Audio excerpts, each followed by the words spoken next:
Hi, ladies. Welcome to our first Friday with Friends. So this is Connie Green and here with Marie. Hello there. And we have for our first guest on Friday with Friends, Michelle Sullivan. Hey, ladies, how are you? So fun to be here. Thank you so much for joining us. This is going to be fun. So I've shared with you ladies prior to this that this is just going to be just conversations with friends. It'll be friends from afar, like Michelle. You're in Las Vegas, right? Yeah, Henderson, Nevada. Nevada. Wow. And it could be some of our local ladies. So just Fridays with friends. And then we also encourage you every Friday to make sure, ladies, that you reach out to somebody. Just reach out to a friend, phone, text, Zoom, our new word, or something, but make sure on Fridays you reach out and that'll help you remember. So Yeah, great idea. to Michelle to join us today, and she so graciously did. We're so thankful to have you. Oh, it's so fun to be here. And that is definitely one of the blessings, the silver lining of this whole shelter in place and quarantine and all that stuff that seems so scary at first. But I mean, we wouldn't have done this, I don't think we would have been zooming in from Henderson, Nevada, sitting with you guys, just like we're together having a cup of coffee together. So this is really fun. Really fun. This is what this is designed to be, just really relax. So if we need to reach over and get water, or if you need to hop up and do something, that's fine too. We're gonna just really just have a lot of fun. But we probably wouldn't have seen you again until we had you out to speak again. We've had you out, 3 times, I think, for our single mom, for our MOPS, and we've had you out for our Christmas event. So we probably wouldn't have seen you again, Michelle, until we invited you out again. No, this is such a blessing. It's so great to see you guys. So what are you doing now with this, with our lockdown or all this that's going on? What are you doing with yourself these days? Yeah, well, other than some of the basics, like doing some walking. We out of here in Nevada weren't really put on a shelter in place. We were allowed to go, obviously to the grocery store, and we could still do drive-through Starbucks and go on hikes, things like that. So yeah, definitely doing some of those things. I think sometimes I've been teasing with my husband because he's an introvert and I'm an extrovert. So this has been definitely difficult as an extrovert. I'm just like, I want to go to Target and see some friends. I just want to, interact with people because it just does feel like work sometimes. And then came along this opportunity that I think I didn't utilize enough. I have FaceTime, but I've been getting together more, I think, with friends out of town than I ever have before. Yeah. We'll invite even a couple, my husband and I will say, hey, let's do a double date Friday night. And we'll just, grab some, it's like almost like it's some appetizers and sit together with a friend who lives in Idaho or a couple that's in New York. I just did my brother and his wife in Canada. So we weren't doing this before this all happened. So that's been a definite added blessing to this whole thing. No, we've not done it. We want to get together with friends from afar. And we'll have to do that. We'll have to do that. It is so much fun. And to ask how they're doing, but like in New York but not locally. FaceTime. Yeah, it really does. It feels like, even if it's kind of fun to just have something like a cup of coffee or something, and you're just all of a sudden you're in their living room with them and you're sharing and talking and laughing. And we did it with friends the other night, 2 hours. we were actually shocked when my husband and I, looked at the clock afterwards. For me as an extrovert, it was amazing. I'm sure Sean was probably like, yep, 2 hours. But it was still really fun. And we had a real purpose to do that. And so that's been something that we've really been purposing to doing, is saying, okay, who are we going to see this weekend, kind of a thing. And we'll shoot out a text to a couple of friends. We found that the ideal is probably having, no more than really 2 couples or maybe 3 couples. Then it doesn't get too, because then you are talking about 6, 8, 10 people, depending on how many. and it's just a nice balance. So yeah, that's been really fun. That's neat. That's a great idea. So, you know what, before we go any further, why don't you tell the ladies that are listening and watching, just give us a little background on who you are, because we know you, Marie and I know you and love you so much. Yes, we but do. just share with the ladies a little bit about Michelle Sullivan. Okay, perfect. Yeah, I would love to. So Michelle Sullivan, I have been a Bible study teacher and speaking to women's group, which is how I met these beautiful ladies. Been doing that for about 25 years. I'm married to the love of my life, Sean. He's amazing, so great and so supportive through this whole time that we've had together. It's been really cool to just see our marriage strengthen even through this odd time. We have 4 adult sons. I've got a 25-year-old. He actually turned 25 today. Today's his birthday. Oh my goodness. I've got 27, a 27-year-old, a 30-year-old he actually turns 30 tomorrow. So I had 2 that were born 5 years apart. And then my son, Stephen, 31. So Stephen, Shane, Tanner, and JP, those are my 4 prayer requests. Yeah, and then I do have Tanner got married. He's been married for several years, and I got to have my first grandbaby. So I finally, after having 4, doing all boys and all blue, got to have some pink with my beautiful daughter and granddaughter. So yeah, they are a lot of fun. They're all doing their own thing, living in different one's in Arizona, one's in China, a couple in California. So, and yeah, my passion really is to encourage women in their walk with the Lord. I think that's where my desire as far as speaking and writing comes from. I wasn't raised in the church at all. I didn't come to know the Lord.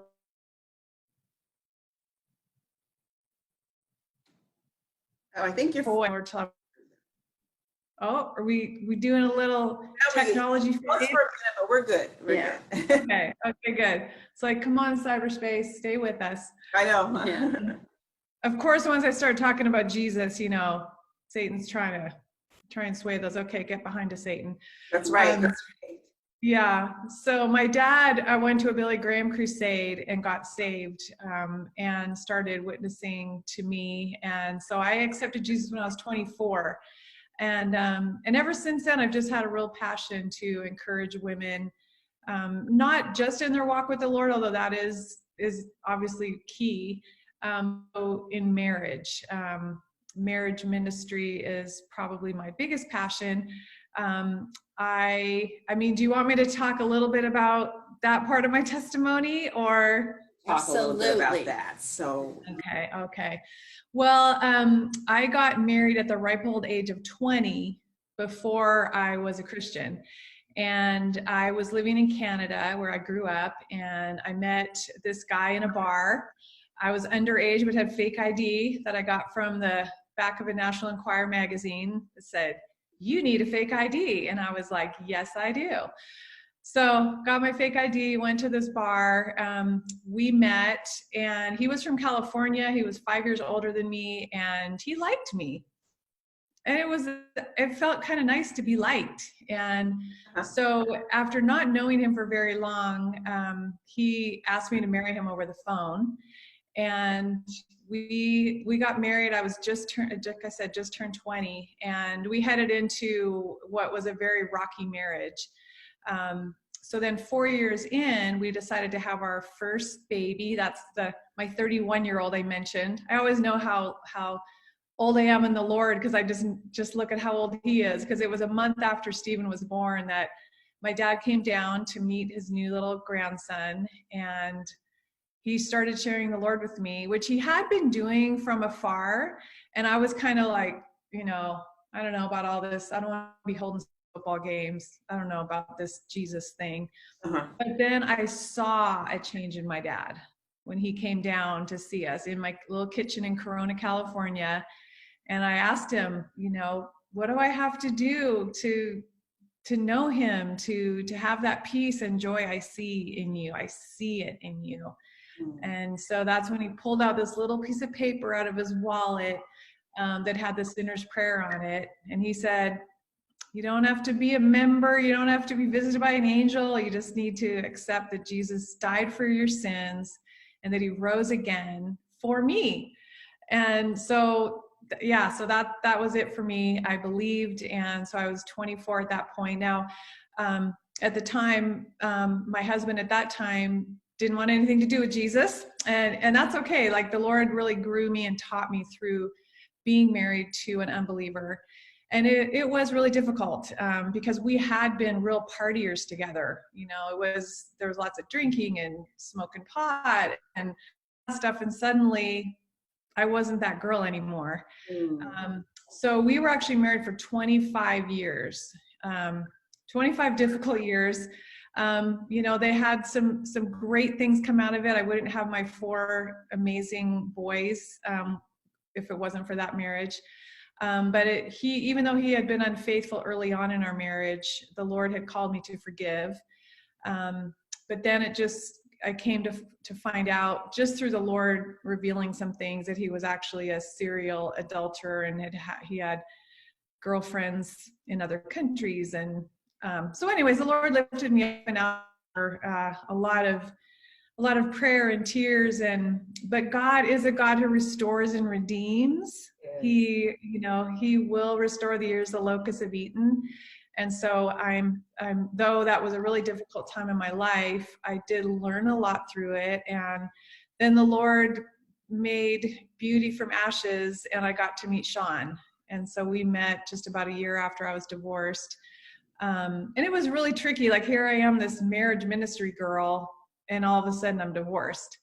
So that was when the enemy really sat on my shoulder and was just like in my ear, like, okay, you can't, that ministry's done, by the way. So that was a struggle. You know, the enemy can really get in our ears over so many things and try to discourage us. And that's partly why I have my favorite verses in my kitchen, which is, be strong and courageous, do not be afraid, and do not be discouraged, which I think is just as important as being courageous. Don't be discouraged. And I think that's where, especially for us women, I think he really gets in our ear and gives us self-doubt and self-condemnation. But the Lord really restored, and I'm so grateful. And so we've been married now for 8.5 years. We're almost 2 hands. We kind of tease about it because we're kind of, I'm 55. So when people say, how old have you been married? How long have you been married? You know, they're expecting me to say some big number. 55? But I'm sorry. Did you say that you're 55? Yeah. Goodness. Yeah. And as the salons have not been deemed essential services, why? The gray is like, you can't tell. You cannot tell. That's all of it. About ready to get some spray paint out. Well, I have to tell you something, Michelle. One of the guys that does my hair, he came to the church and did it. Oh, wow. I will not mention the name. It's funny. He came to the. I love it. Hey, that's not more than 10. That's only 2. So that's awesome. You know, the fact that you mentioned that, you stayed in your first marriage for quite some time. You know, the fact that you stayed there, the thought to me is, I respect you for that, because you didn't give up on this guy. You tried your hardest until to the point that you had no options but to leave him. I think that is really commendable, because a lot of women would have not done that, and you can say, I tried my best in this marriage. I gave it my all. And you had to release him. Yeah. And it definitely wasn't easy, because I know the Lord hates divorce. And so it was something that you said it perfectly. I wanted to be able to say I had done all I could do. Right to the very end. I was like, just get to know Jesus. He could restore, but the Lord had other plans. And so I'm thrilled that God is a God who restores and redeems, because my marriage to Sean is just so precious to me. And, you know, he's such a rock for me, and we have so much fun together. But yeah, and you know, the Lord will direct our steps. He will show us, you know, not everyone is called to stay in something where there's been infidelity for as long as I did. You know, I think God, he will direct each and every person through each and every valley. And it'll look different for each of us, all depending on what the Lord tells us to do. But yeah, we can't be quick to throw in the towel just because things get difficult, because I know for me, that's where I learned the most. It's when we're clinging to Jesus and he's all we have to get any courage, strength, joy, you know, that's when sort of the foundation of our own walk with him develops. Which leads me to the next thing I want to talk to you about. I'm sure it really compelled you to write this amazing book called Chocolate Cake Marriage. And I want you to talk a little bit about the book, and also about your Bible study. Okay. I love it, and it's going to be an amazing study. But talk a little bit about the book. Okay. Well, I will. There's a really amazing story that led to the writing of this book. I'd actually started writing it during my first marriage. I was doing a lot of speaking, and people were saying, like, you should put this into a book. And so I started writing it. I had 7 chapters done, and then my world blew up. You know, I found out that there was just way too much infidelity. And so I really put it on the back burner, and I just thought, well, that's never going to be used. And then, so I met Sean, he proposes, it's on our wedding day. Now, we did a destination wedding and went to Hawaii. So it was just the 2 of us. And we had stayed pure through our courtship and engagement. And so he was over at his hotel, and I was at the hotel that would be our honeymoon suite. And we had a cup of coffee together, and I was heading up to the room to just spend some time with the Lord. So I was walking towards the elevator bank, and I heard the Lord say, go out on the patio. And so I stopped in the middle of this lobby, and it was almost like I looked up, okay, Lord, I was going to go and spend time with you in my room, which had this beautiful view and the ocean and the whole deal. But I heard him say, go out on the patio. So I did. We walked out, and now this patio looked out a little, it had a beautiful view, and there was big chairs and people were sipping coffee. And so I went out on the patio, and there were all these tables, but there were no chairs open except for one. And there was already a gentleman sitting at that table, but they were kind of low tables and kind of like more of a big coffee table kind of setup. And so I asked if he'd mind if I sat in the chair that was kind of across from him. And so he motioned, yeah, no problem. So I sat down, and then I noticed he had a Bible sitting on his lap.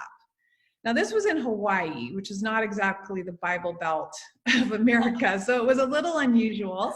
And so I just said to him, I go, this is so neat that you're sitting here reading the word. And so I just had a 30-second little conversation. And I told him I was here also to sit with the Lord, because I had my phone. So my Bible's upstairs in my hotel room where I was headed.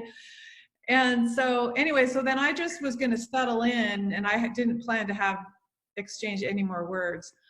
So then he looked at me and said, he goes, so what do you like to do? Do you like to hike or cook?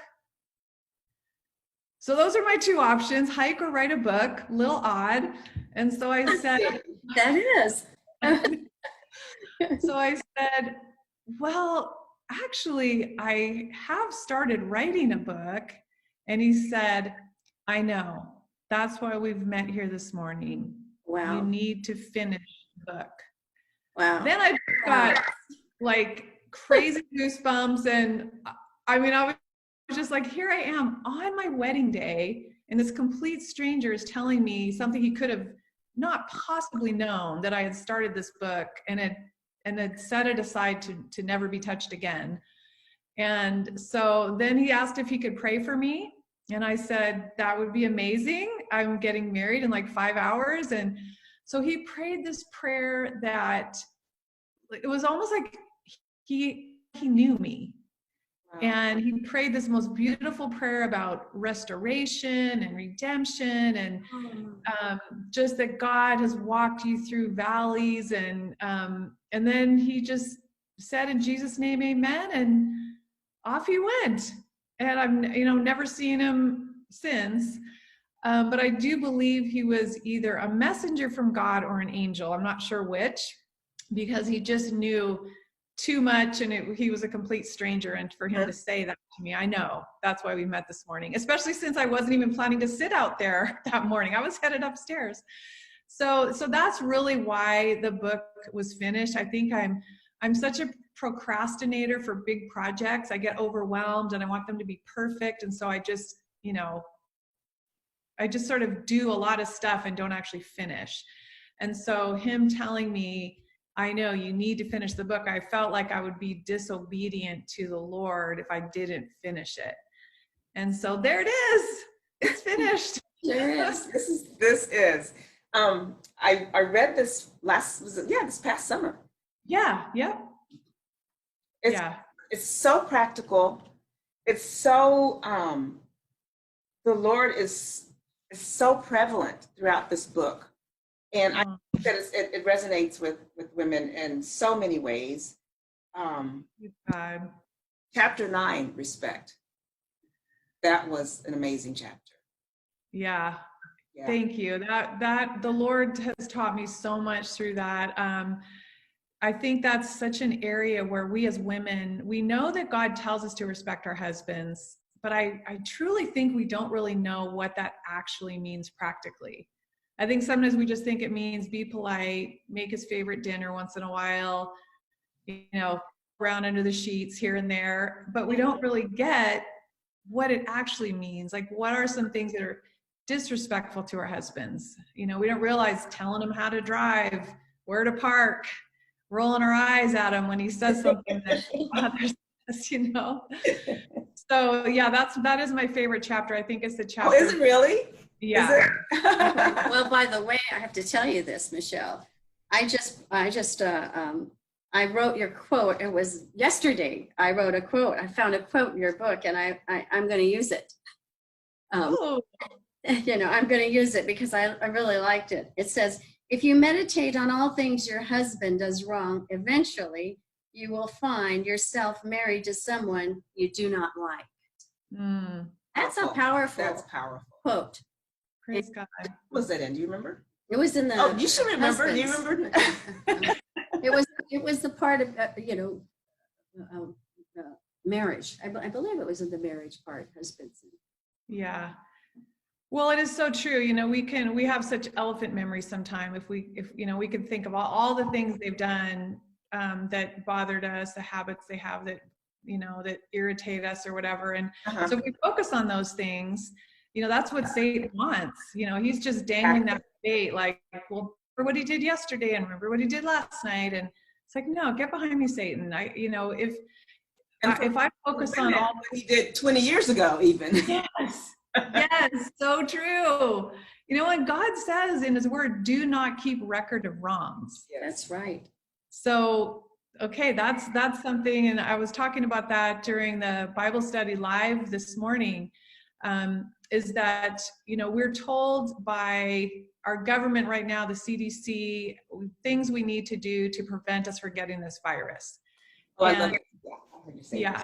And some of the things we're told to do may or may not work. They don't really know. No one really knows. First it was wear a mask, don't wear a mask, don't worry about social distancing. Oh, everyone needs to self-quarantine. Mm-hmm. So what they're telling us to do is they're practicing physicians. They don't necessarily know how to combat this virus. But God does know what's best for us in our marriages, our walk with the Lord, our relationship with friends, family. And so we can trust that what God tells us to do is what we actually should do. It's not that this could work, we're not really sure. No, what God says actually is truth. And so when he tells us something like, keep record of wrongs, that's something we know we should not do. And so as wives or, even parents, siblings, friends, you know, if we can just set aside some of those things, do not keep record of wrongs being one of them. So yeah, it's so true. You know what I'd like for you to do, Michelle? You were talking in your intro of your Bible study. You compared Do the things, the hand washing, and comparing that to your marriage. Do you mind sharing that? Because I really want you to get into that study. okay. That was toward the end. I was kind of in transit, so I got most of it. But and the percentages, the fact that 50 marriages are 50%, and divorce rate, and with the COVID-19, if it was that way, it would be such a difference. So go ahead and explain to the ladies how you compare us to virus-proof our marriage. Yes. Okay. So we're being told to do things, and we are being obedient to what they're telling us because of the mortality rate. Right. You know, they're saying that this COVID-19 could have anywhere from a 2 to 10% mortality. We don't really know exactly what, but we're making changes because there's potential for death. And so we have to look right now, we have a mortality rate in our marriages of 50%. 50% of marriages are dying. And so imagine if COVID-19 had a 50% death rate. Like, we would be so avid about what to do, what not to do. We're not going to, jump in line at Starbucks if we think I have a 50% chance of dying if I don't follow these directions. And so I was relating that to our marriages. So I talked a little bit about hand washing and the sanitizer. And so when we wash our hands for this COVID-19 prevention, it's sort of an invisible thing that we do. And so I related that to in our marriages. We don't see it. The hand sanitizer is invisible, and just like prayer. And our hands are even in the position of prayer when we wash them or sanitize them. And we need to be praying for our marriages. Mm-hmm. God tells us, do not have because you do not ask. And so if we're not praying for our husbands in our marriage, who is? Some of us have godly parents that might be praying, or when we're in crisis, of course we send it out to our friends to pray, but we need to be praying for our marriages. We do. And then the second thing. For 1 second, one thing that I do, and Marie can attest to this, or anyone who's in my office or when my computer's around, I actually set a timer, an alarm to go off to pray for my husband every day. Oh, I love that. At first I thought, this is pathetic. You should just remember, but you know what? No, it's not pathetic. I want to do this. And because I'm the only person praying for him that day. That's exactly what I was going to say. I mean, who else should be praying for our husbands? Right. I need to pray for my husband every day. Yes. And that's so true, Connie. Yeah. And just as we were setting up today, who's going to cover them? Yeah. Aww, that's awesome. But, anyway, go ahead. I didn't mean to interrupt, but No, that's so good. And you're right. We do. I mean, we are just humans. We're going to forget. So I love that you set a timer, because, the day could go by and you'd rather be reminded than be left to our own minds, because yeah. I really understand that. Yeah, I'm understanding it more and more the older I get.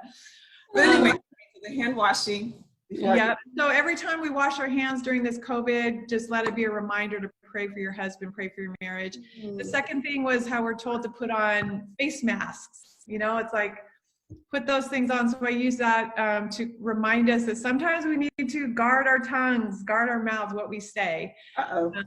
Whether we're nagging at our husbands or, causing strife, our language, we need to make sure that we are following what God says to use our mouths for. And like James tells us, to be slow to speak, slow to become angry, and just to remember that our words make such a difference.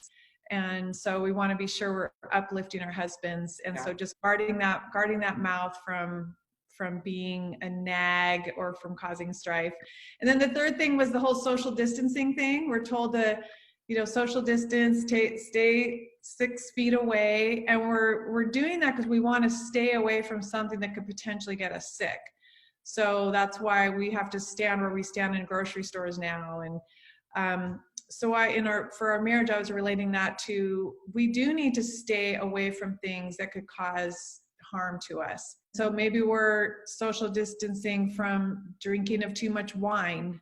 God says, do not drink too much wine. It can cause quarrels.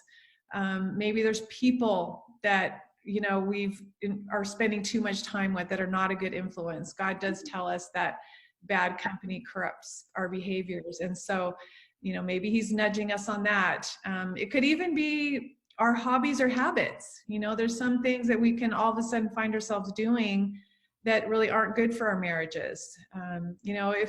If you have a hobby that is keeping you up at night and your husband heads off to bed by 80% of the time, 90% of the time, and you're not going to bed together, well, maybe that hobby is getting in the way of your time with your husband. Mm-hmm. And so I think it's chapter 13 in my book that really gives a lot of those social distancing things that can sort of cause us to get into trouble because we're not doing what God tells us to do. So, yeah. And I think I have a newly revised version of the book too. Oh. If I did one revision, so I'm not sure if chapter 13 and the one you have, it may be the same. It may be the same. I'm not 100% sure, but anyways, to go along with the times. Yeah, just made a couple little tweaks and added a couple. Yeah, okay. I'll let them know too here. So, but yeah, this is really. So on we do have a group page on Facebook, Chocolate Cake Marriage Bible Study. And so you can join that. You can see the teachings. We had our first one today, as I mentioned. So they'll be on Thursday mornings at 9:30, but the video.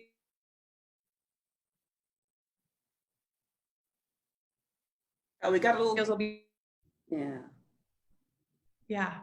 Okay, just repeat what you just said because we have a little glitch there. Oh, okay. Oh, so I was just saying, if you wanted to see the teaching, just join the Chocolate Cake Marriage Bible Study group.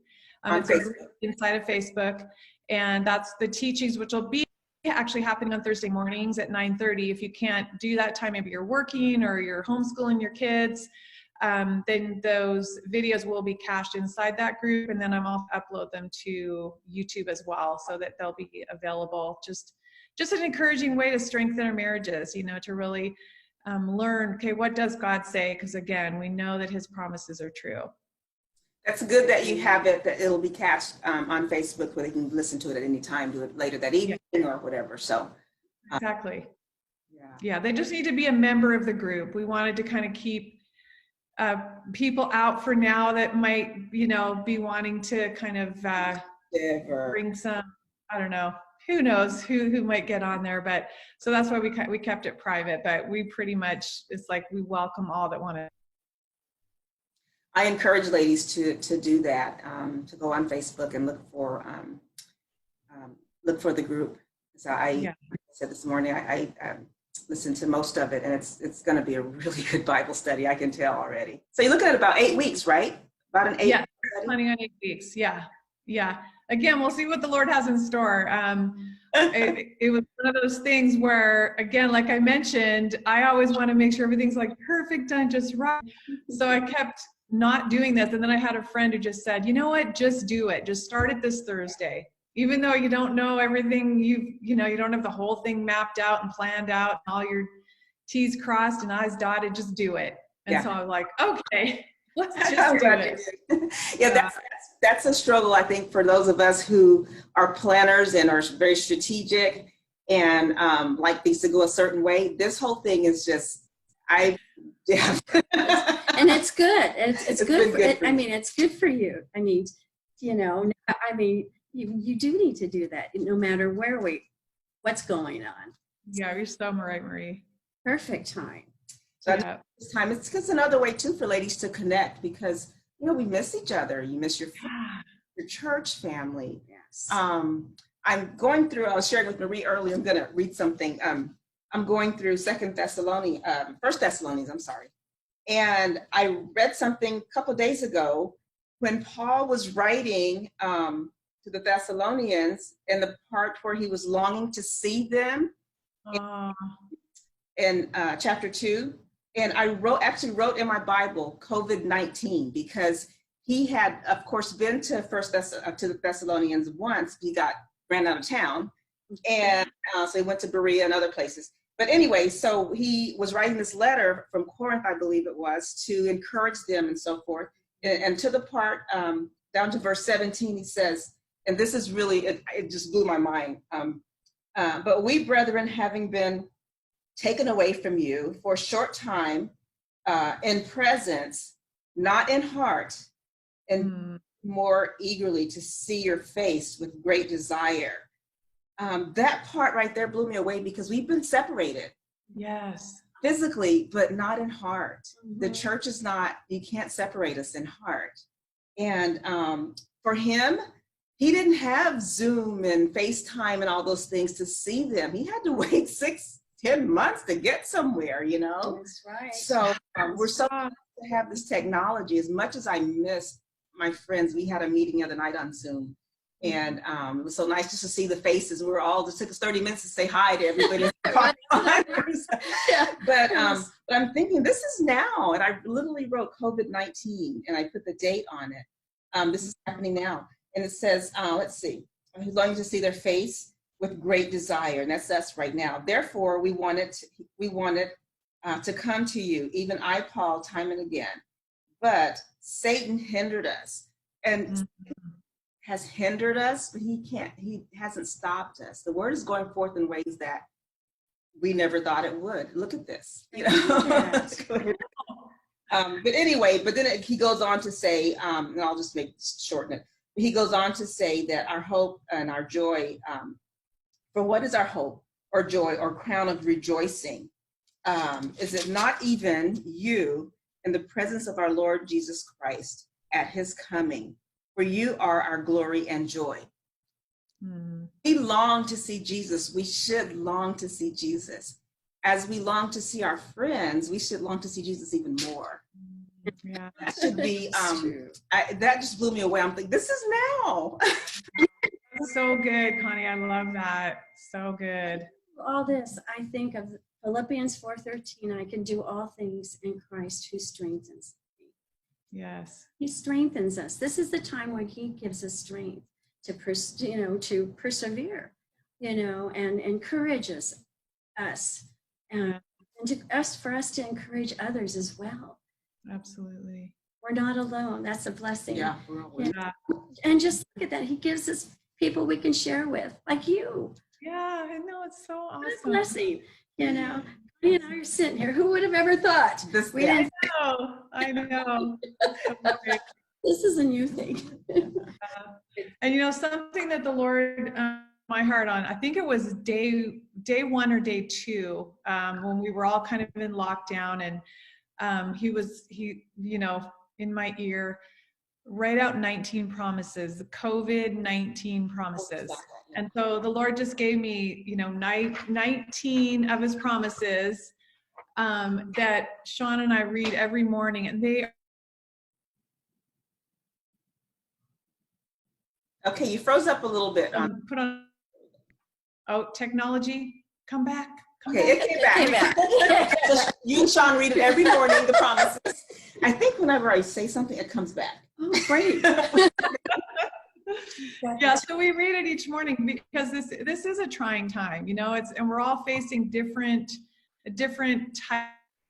It's a valley, nonetheless. And so just to be reminded of God's promises, like these are the things he, just the very first one from Nahum, the Lord is good, a refuge in times of trouble. He cares for those who trust in him.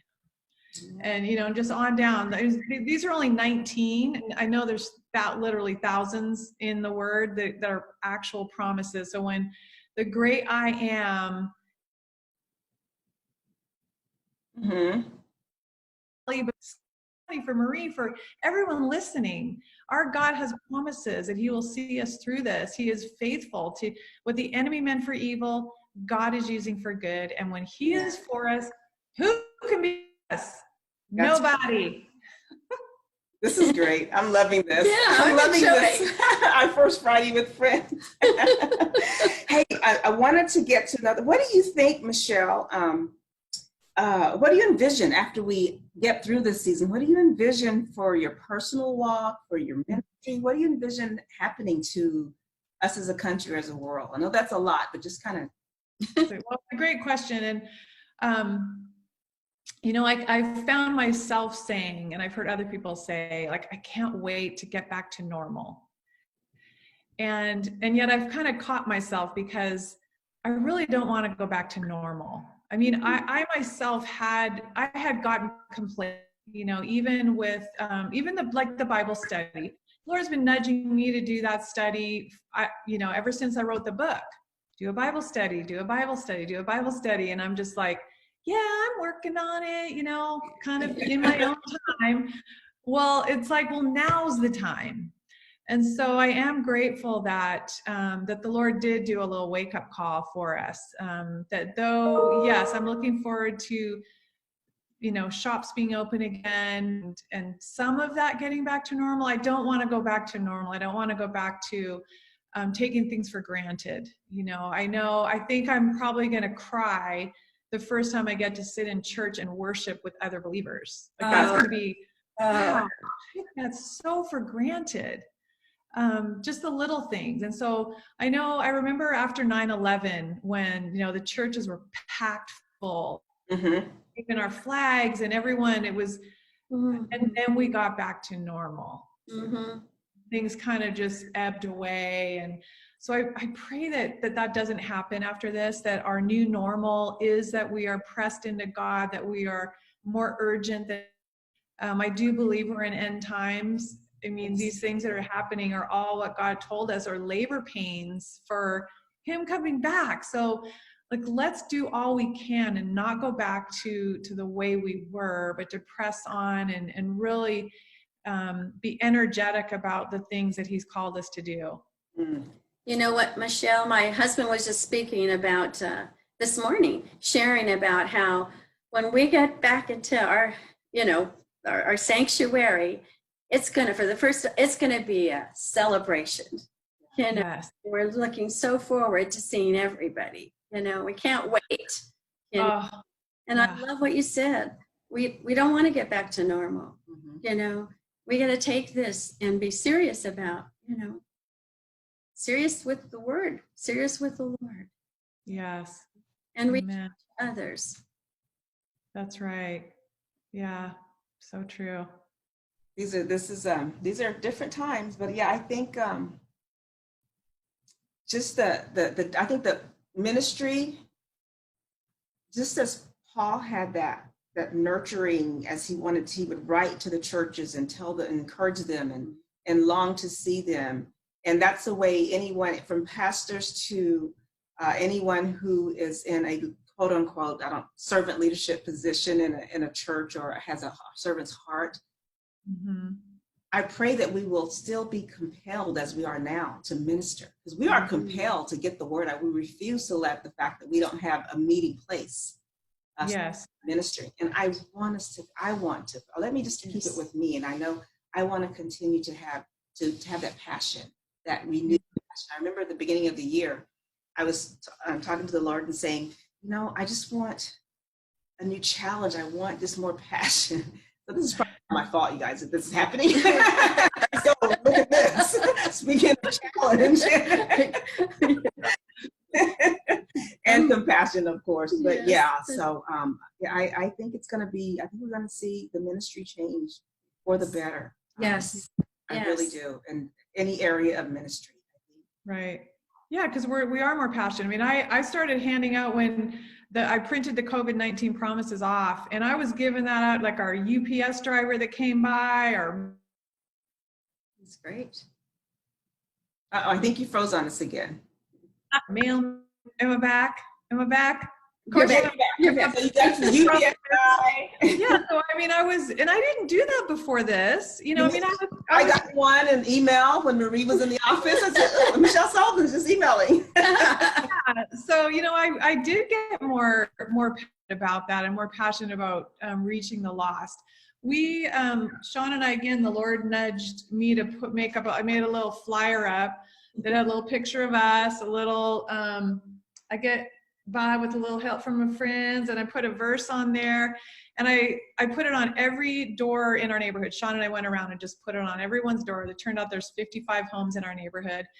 And I got to know, I never even knew. There's a gal down the street. I've never met her before. It turns out she has 2 boys with muscular dystrophy.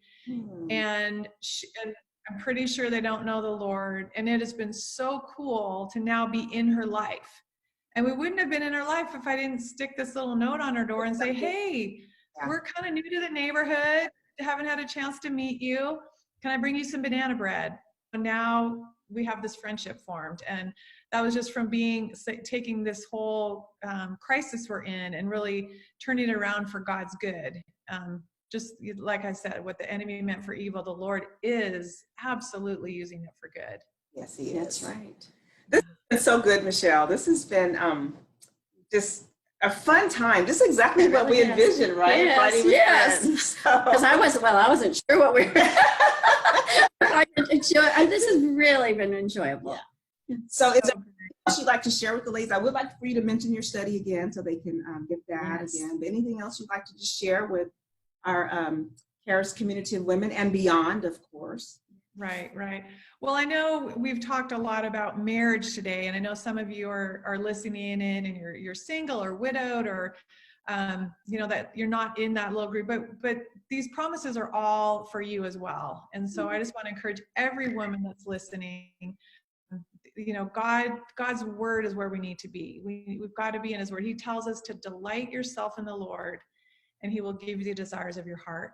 So we just need to be seeking him, like really seeking him, not just a Sunday morning Christian, but really getting in God's word, getting to know him. He is our Abba Father who desires for us just to crawl upon his lap, and he will be there to be that wing over us for the shelter and protection. And so, yeah, I just encourage every woman to really seek grace. He is so good. He loves you so much. You are called the apple of his eye. And so no matter what you've done in your past, he adores you and he wants to have that relationship with you. Thank you, Michelle. I love that. I love everything that you said. So I don't want to let you go, but we're going to have to. I know. We've been blessed by you. Thank you so much. The women are going to hear you and they're going to soak up the words that you've shared, and we are blessed by it. So blessed. You want to close this in prayer? Let's pray. Okay, let's do it. I lift up Michelle and the Lord, the work that you've done in her, Lord, and the example that, Lord, she's followed you, Lord, through tragedy, you know, Lord, and yet you've been faithful. Yes. So faithful to her, Lord, and we thank you for her book that you've given her to write, Lord, and we thank you for her studies, Lord, that women can take them and learn of your word, Lord, to become women of the word and women who love their husbands and nurture their children, Lord. I just thank you for Michelle's influence, Lord, that you've given to her, and we thank you here at Calvary Chapel, Chino Valley. We're blessed, and we ask that you just continue to work in her life. And Lord, we ask that you work here, Lord, and we look forward to when we can all come together in our churches, Lord, and have a celebration. Amen. And may you be glorified. And also, Lord, even through this, draw many to you, because they're watching our husbands, you know, pastors, giving the word out, Lord, and our hearts is that you would draw people to yourself, Lord, to the glory of you. And we praise you in Jesus' precious name. Amen. Amen. Amen. Thank you so much, friend. Yes. Thank you, guys. Love And you. if anyone out there wants to reach out, MichelleSullivanspeaks.com. So if you have a question, a comment, you can reach out to me that way, just in case you want to get in touch. So thank you both so much. I love you both. You are precious to me. God bless you. Okay, God bless God you. bless you. Bye. Bye.